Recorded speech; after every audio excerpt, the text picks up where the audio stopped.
es el economista Mauricio Pozo, ex ministro de Finanzas. Bienvenido a Punto de Orden, le saluda Juan Javier Benedetti. ¿Qué va a resolver el gobierno con aumentar el IVA al 15% y cuál va a ser el impacto en la economía del país? Buenos días, Juan Javier. Muchas gracias por la entrevista. Empezar indicando que cualquier decisión no puede ser una decisión viendo solo una parte del problema, sino hay que ver la integralidad y por lo tanto las acciones tienen que ser integrales. El IVA por sí solo no resuelve el problema. Esto tiene que acompañarse de un programa económico que involucre no solo el lado del ingreso, que sería en este caso el IVA, sino el caso del gasto. Y en el gasto hay mucho por hacer. Está el tema de los subsidios de los derivados, está el tema de la propia nómina, está el asunto de las empresas públicas que pueden algunas dejar de estar presentes, otras pueden entrar en procesos de fusión. Está el inicio de la renegociación de la deuda con acreedores de los tenedores de bonos y también algún alivio que se puede buscar con los propios multilaterales. Está también el asunto del control del gasto, porque a veces se entregan recursos y no hay rendición de cuentas y se desperdicia la plata. Es decir, tiene que ser balanceado y adicionalmente el financiamiento fresco que se requiere en este caso probablemente con los multilaterales. Todo eso puede ayudar a resolver el problema y no solamente concentrar la discusión en el tema del IVA.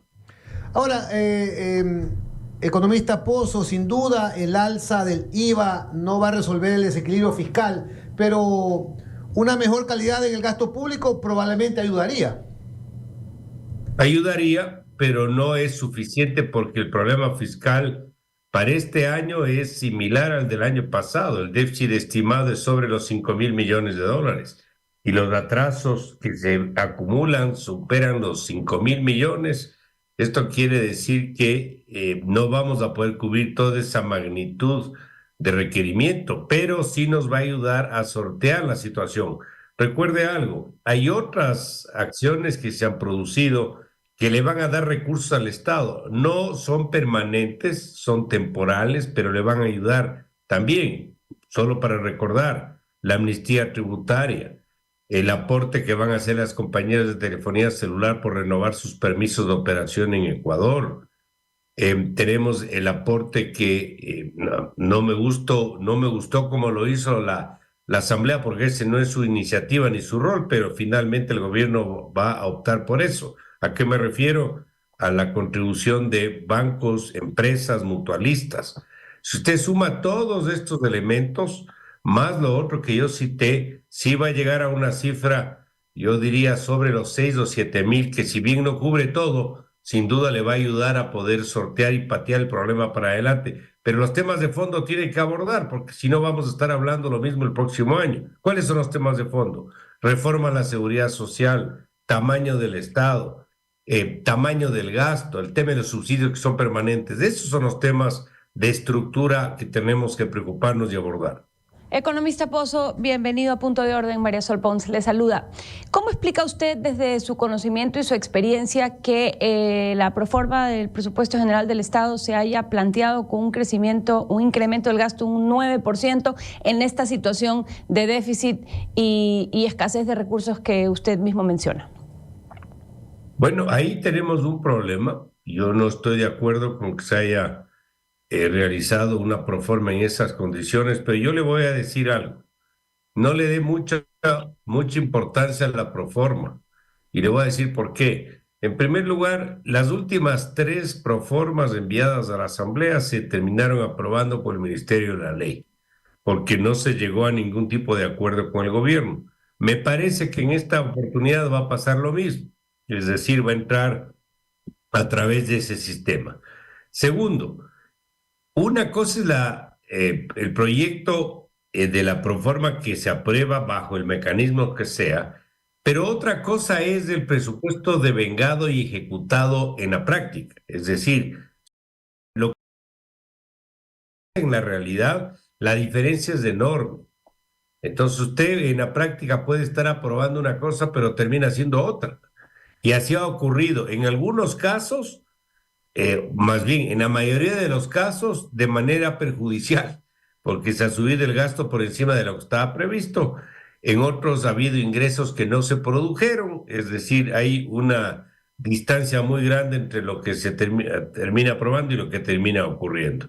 En este caso particular, yo aspiraría que en un programa económico acordado con la comunidad internacional, con los multilaterales, se tienda a un manejo fiscal más austero, porque recuerde que el programa económico que se firmó en el 20 y que estuvo vigente en el gobierno del expresidente Moreno y que se continuó con Lazo, ese programa se terminó y fue uno de los pocos terminados y se pudo acceder a 6.500 millones de dólares, que era el monto del financiamiento.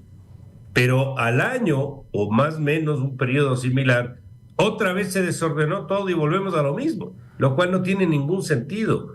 Se desordenó la casa, por ponerlo de alguna manera, y ahora estamos otra vez en el punto donde el déficit es grande, los atrasos son grandes y hay que buscar apoyo internacional. Correcto. Si no hay perseverancia, esto no funciona. Ahora, economista, esto es lo que yo personalmente le llamo el sistema de falacias ecuatoriano, que es aquel que arma un plan de gasto en base a unos ingresos que no tiene. Entonces, luego al final de año, cuando se busca responsables, se dice, bueno, esta era la partida presupuestaria, pero el porcentaje de ejecución fue infinitamente menor.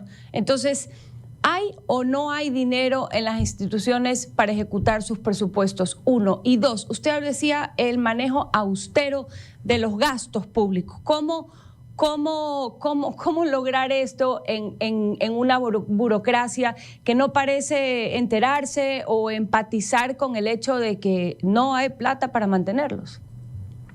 Bueno, aquí hay de todo. Para responder su pregunta, aquí tiene de todo adentro. Le voy a dar algunos casos. Lo que estamos hablando es del presupuesto general del Estado, es decir, estamos hablando del gobierno central, pero no estamos hablando de todo el sector público. En el resto del sector público están las instituciones públicas, donde está el Seguro Social, que es un problema, donde está Petroecuador, que es un problema.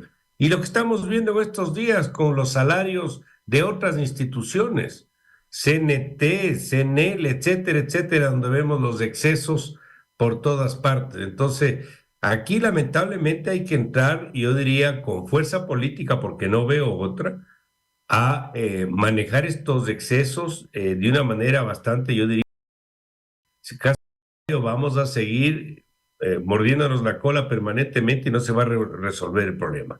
Segundo, la Constitución establece, es otro ejemplo del tema del gasto para que usted conozca, la Constitución establece que para el año 2025, es decir, el próximo año, hay que asignarle al sector de educación el 6% del PIB y que venía supuestamente subiendo un punto porcentual por año. Hoy debería estar, por decirle, en el 5%, el año pasado en el 4%. Pero eso es lo que está en la Constitución. En la práctica eso no ha ocurrido. Lo que se ha entregado, en lugar de que fue el 4, número grueso, se entregó el 2. Pero para el presupuesto de este año dice como que se hubiera entregado el 4, cuando no se entregó el 4. Entonces la propia ley le hace a usted que infle el gasto de una manera absolutamente irreal. Y para eso necesita un correctivo, en este caso legal y probablemente también constitucional. Y así le puedo citar N cosas. La plata que se transfiere a los gobiernos seccionales. Esa plata son más de 3.000 millones al año y se registra como gasto de inversión cuando la mayoría del gasto no es de inversión, es gasto corriente. Pero si usted topa este tema es problema, porque por un lado va a venir la resistencia de muchos GATS que van a decir que están invadiendo la autonomía municipal o de la prefectura, etcétera. Pero en la práctica lo que está pasando es que el gobierno central se endeuda, el gobierno central tiene déficit, entrega muchas veces plata y esa plata no se gasta, o se gasta en destinos que no corresponden. Entonces, por eso le dije, hay de todo aquí adentro y hay que hacer una reforma integral para que esto pueda, de alguna manera, tener algo de sostenibilidad en el tiempo. Estamos conversando con Mauricio Pozo, ex ministro de Finanzas. Dentro del contexto general, el gobierno aspira a ahorrar $200 millones por año con el recorte de los sueldos dorados, economista. ¿Es correcto ese cálculo? ¿Cuánto se ahorrarán o se ahorraría con el recorte de los contratos?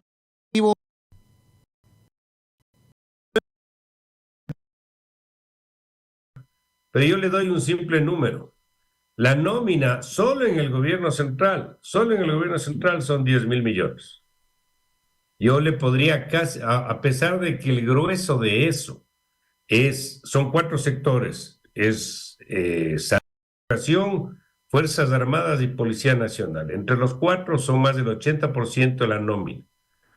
Y ese argumento normalmente da pie para que se diga no hay cómo hacer nada porque eso no hay cómo topar. No. Sí hay cómo topar, porque en estos mismos sectores, a pesar de que requerimos de la seguridad como prioridad número 1, etcétera, también hay desperdicios, también hay excesos. Le doy otro ejemplo. ¿Sabe cuántos vehículos hay en el sector público? 60,000 vehículos. Cada vehículo demanda chofer, seguridad, mantenimiento, etcétera, etcétera, etcétera. Es decir, sí hay espacio para poder hacer. Si usted recorta un 10% solo en el gobierno central, no estoy hablando del resto del sector público, no hablo de CNEL, Petroecuador, Seguro Social, no hablo, quitándole todo eso, solo el gobierno central, un 10% son $1,000 millones. Es decir, yo sí creo que hay cómo hacer bastante. Pero sí hay que reconocer, y en eso no podemos ser ciegos, que esto es un tema político y difícil, porque si usted entra a recortar, eso puede tener costos políticos y a veces los gobiernos no quieren asumir esos costos. Ahora, economista Pozo, tengo entendido que hay un déficit que arrastramos, más el déficit de este año y los miles de millones de dólares que debemos pagar a los multilaterales por los préstamos obtenidos. ¿De dónde vamos a sacar más de 20,000 millones de dólares que necesitamos solamente para lo que acabo de mencionar? Bueno, no es tanto para este año, pero igual es una cifra sobre los 10,000 millones. Puede ser cerca de 14,000, pero no es que usted tiene que cubrir todo en el periodo. Lo que puede hacer es cubrir lo básico y hacer la reforma para que un periodo posterior pueda tener un desequilibrio menos abultado. Esa es la forma como se va corrigiendo, porque un problema de esa magnitud no se puede corregir en un año. Esto va a demandar un plazo largo, pero para poder abordar un problema estructural, usted necesita decisiones estructurales. El tema de la seguridad social, por darle un ejemplo. El aporte del 40% que el Estado supuestamente tiene que entregar, ese aporte, si usted le proyecta por el comportamiento del sector de seguridad social, ahora son 2.300 millones de dólares al año. Bueno, seguro dice que es más, que todavía no hay un acuerdo ahí. Pero en un periodo no muy largo, de unos 2-3 años, eso va a ser de 4.000 millones. Y así lo que diga lo que diga la Constitución o lo que diga, no se va a poder atender. Y esto sí requiere una reforma, porque si bien es cierto, existe en el Ecuador casi como excepción la necesidad del aporte del Estado a las pensiones, tampoco la seguridad social puede mantener una estructura como la que tiene y se requieren también reformas. El gobierno anterior, recordará, contrató con el Banco Mundial un trabajo técnico. Ahí hay algunos insumos que se pueden incorporar en una reforma, pero lo que estamos viendo es que están haciendo exactamente lo contrario. Fíjese lo que acaba de salir de la Asamblea Nacional. Este tema del cambio del gobierno corporativo, esto lo único que va a hacer es politizarle mucho más a la institución, va a desbalancear la participación de los actores. Me parece que esto, lejos de contribuir, va a complicarle mucho más. Economista Pozo, Tomás León, un radioescucha, nos escribe y pregunta: venimos por casi 5 años con un crecimiento del PIB en promedios del 2%, pero el crecimiento de la población crece por arriba del 3.5%. ¿Cómo hacemos para cubrir los gastos necesarios básicos de la población con la adversidad de tener inestabilidad social, política y económica? Tomás León. Bueno, un correctivo de los números, yo estoy permanentemente atrás de los mismos. La población crece al 1.4. Creció hace algunos años atrás al 2%, pero ha ido bajando el crecimiento poblacional. Y, aquí hay muchas muestras de esto, las familias tienen menos hijos, etcétera. Pero en cambio, la edad de jubilación manteniéndose ha hecho que haya cada vez más jubilados porque la expectativa de vida es mayor. En cambio aquí, ahora la expectativa de vida es cerca de los 80 años, la gente vive más. Entonces este es un problema para la seguridad social. Ahora bien, en el crecimiento económico, lamentablemente habría querido que sea más del 2 es menos. Lo que tuvimos, recuerde, es antes de la pandemia, los 4 o 5 años previos a la pandemia, el crecimiento económico fue inferior al 2%, inclusive un año con decrecimiento, si no recuerdo mal, fue el 2016. Vino la pandemia, caímos al 7.8 en la pandemia, rebotamos al 4.3 el 2021 y de ahí los crecimientos han sido bajísimos al punto que este año el crecimiento estimado por el Banco Central es del 0.8, que sí es menor que el crecimiento poblacional. Con un crecimiento de esa magnitud es imposible recuperar el empleo. Es una ficción pensar que vamos a mejorar el empleo creciendo a menos del 1%, eso no se va a poder dar. Economista Pozo, yo tengo una pregunta acerca de las cifras que se publican con respecto de la creación de empleo, ya que justamente usted menciona la urgente necesidad que tenemos de crearlo y multiplicarlo. El gobierno lanzó una campaña diciendo que se habían creado 50.000 plazas de empleo. Luego me parece leer que ahora la cifra es 60.000. Sin embargo, hay medios de comunicación que reportan la eliminación o la pérdida de 80.000 plazas de empleo. Así en clarito, ¿qué mismo es que está pasando? A ver, aquí hay un manejo de cifras un poquito, no sé si la palabra es alegre, pero no se compadece con la realidad. Quiero tratar de ser lo más pedagógico posible a que se entienda. Uno puede incrementar la población económicamente activa y asumir que ese incremento es empleo. No, ese es incremento atado a todos aquellos que entran en la edad laboral cada uno de los años. ¿Ok? Ese crecimiento poblacional, llamemos así, que sea del 1.4, debería generar en opciones de empleo del 1.4. Caso contrario, no encuentran trabajo. Entonces, el indicador para poder medir si hay o no recuperación del empleo es la población, el desocupado o el empleado frente a la población económicamente activa. Y cuando usted hace ese comparativo a la última fecha, que es el mes de diciembre, usted va a ver que hay una recuperación respecto al año 20, que fue el año de la pandemia, pero eso es un comparativo que no tiene sentido. Pero si usted ve respecto al periodo 2019-2018, estamos absolutamente parqueados. Para sencillo, no hay incremento del empleo. El discurso que se ha escuchado no se compadece con las cifras del propio INEC y algunas otras del propio Banco Central. Entonces me parece que a veces están poniendo conceptos que ven una parte del bosque y no ven el bosque completo para tratar de dar un mensaje que no es el correcto. Técnicamente, como le digo, es el indicador anotado el que debe considerarse para poder medir si ha habido o no ha habido recuperación del empleo. Una última pregunta de mi parte, economista. Cuando hablamos de recortes del tamaño del Estado y se habla de largo plazo, un poco como que la gente se desmoraliza y se pierde la esperanza de que se ponga orden, digamos, a este monstruo que parece que come recursos sin fin. Y vemos el ejemplo de Argentina y los recortes de Milei y claro, todos los problemas que tiene Milei por esos recortes. ¿Cuál es su opinión acerca de lo que ha hecho Milei en Argentina? ¿Y cree usted que esa operación tan drástica puede ser viable en el Ecuador?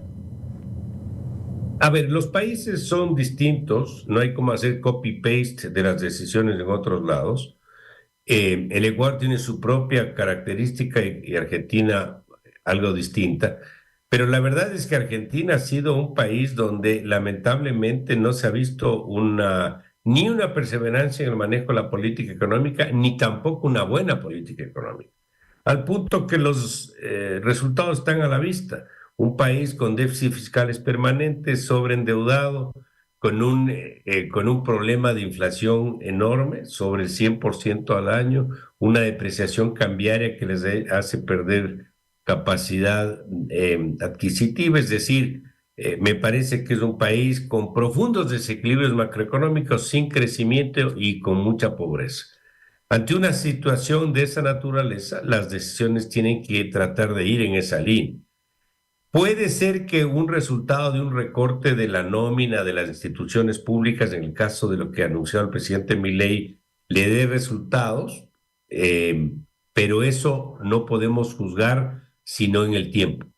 La política económica tiene que tener continuidad, persistencia y poderse mantener, porque si eso no ocurre, el retroceso a veces es mucho más costoso.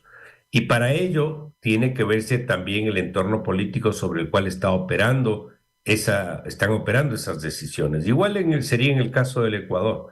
Yo sí creo que hay mucho por hacer, pero como expliqué, muchas de las acciones son decisiones políticas difíciles de adoptar.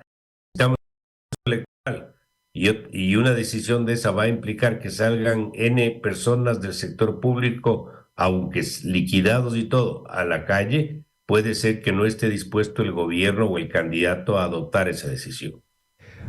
Economista Pozo, una pregunta final de mi parte. ¿Es usted partidario de revisar el sistema de subsidios a los combustibles, principalmente del diésel? Totalmente con que de no continuar como tenemos ahora el esquema. Los subsidios no pueden cubrir a los precios. Lo que tenemos ahora es un subsidio. Los subsidios son para las personas, no para los precios. Porque cuando usted subsidia un precio, es decir, le pone por debajo el valor real, lo que hace es no focalizar a nadie y entrega fondos del Estado a sectores o personas que no requieren el apoyo estatal. Eso genera distorsiones, produce excesos de toda naturaleza. En el grueso de los subsidios a los derivados, el 60%, un poco más, es diésel. Y ahí creo que sería una necesidad el que se adopte una decisión, porque esto, para empezar, le quita el incentivo del contrabando en alta mar, por ejemplo, que se produce, y el tema de frontera de igual forma, y hasta el subsidio, pongámoslo entre comillas, al narcotráfico, que utiliza diésel para transportar la droga. O sea, esto es inaudito, pero en la práctica es así. Sí, estoy de acuerdo que se revise eso. Ahora, si hay necesidad de que el Estado le ayude a la pesca artesanal, al transporte de personas porque utilizan diésel, ok, subsidiémosle, pero a ellos, de manera directa y focalizada. Pero no es lo que tenemos en este momento, que es, como explico, un subsidio a los precios, donde genera todo tipo de secuelas que son negativas. Sin embargo, repito también lo que ya dije, también este tema es un tema político y puede ser que por esas razones no se quiera adoptar. He escuchado que quieren abordar el tema de la gasolina extra y ecopaís. La super ya está liberada, pero no el diésel. Pero yo creo que es la oportunidad, peor aún, o más aún, con un presidente que tiene cerca del 80% de la popularidad. Si ahora no toma este tipo de decisiones, va a ser mucho más complicado después. Gracias a la opinión, al análisis económico del economista Mauricio Pozo, exministro de Finanzas. Buen día, economista. A ustedes, muchas gracias.